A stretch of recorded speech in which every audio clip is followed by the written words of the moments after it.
The Prime Minister in his keynote address said the KL summit is not meant to discriminate or isolate anyone, but to solve problems plaguing the Muslim world, which he described as in a state of crisis. Tun Dr. Mahathir Mohamad said it was a small start, and if these ideas, proposals and solutions are acceptable and proved workable, then Malaysia hopes to take it up to a larger platform for consideration.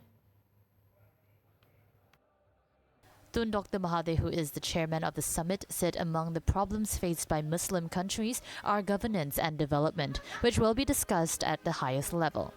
The world's perceptions of Islam, the rise of Islamophobia, the decline of the Islamic civilization, and reforms in governance needed by Muslim nations were on the summit agenda.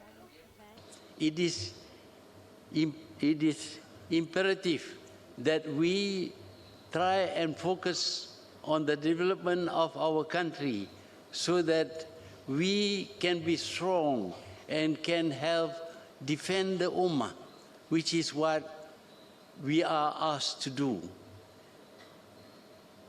The Ummah are being oppressed, being killed, expelled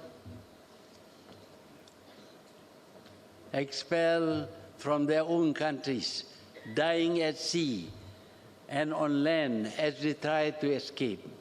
Ladies and gentlemen, we may see a bleak picture painted, but it doesn't mean that all is lost. We have to reflect on the past.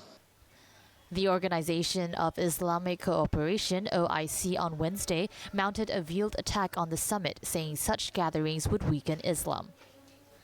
The Islamic body believes it was against the interests of the Islamic community to convene meetings outside the Saudi-based organization, which has for decades acted as the collective voice of the Muslim world. About 20 countries sent leaders or delegations to the summit, though all 57 members of the OIC had been invited. The more than 500 delegations attending are also academicians, politicians, and NGOs from 56 countries.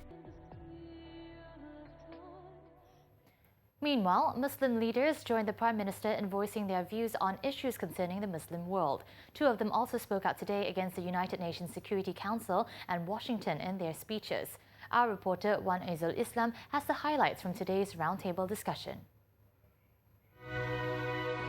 Muslim leaders and delegates gathered at the Kuala Lumpur Convention Centre, KLCC, this morning for the opening ceremony. Among some of the VIPs in attendance are leaders of Islamic countries, including the Emir of Qatar, Sheikh Tamim Hamad Al Thani, President of Turkey, Recep Tayyip Erdogan, and President Hassan Rouhani of Iran. The highlights today were the defiant speeches by two leaders.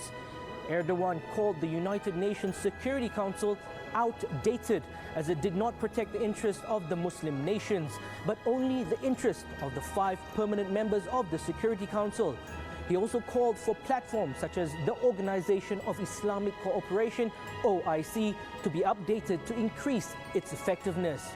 Meanwhile, Rouhani attacked Washington's crippling sanctions against Iran. He said the Muslim world needed to be saved from the domination of the United States dollar by greater financial cooperation between the Islamic countries. This summit aims to address issues concerning the Muslim Ummah and to find workable solutions to various issues through dialogue, sharing sessions and discussions among the leaders. The discussion will focus on 7 main pillars, with topics such as trade and investment and integrity and good governance. 2 roundtable discussions were also held today among the participating leaders. Muslim leaders, intellectuals and scholars discussed and exchanged ideas during the roundtable session with the aim to produce new, creative and viable solutions to the problems facing the Muslim Ummah. Among the key topics discussed during the session include the abuse of power, corruption and being accused of becoming the breeding ground for terrorism. Wan Aizul Islam reporting from KLCC for 7 Edition. We decide to source our needs from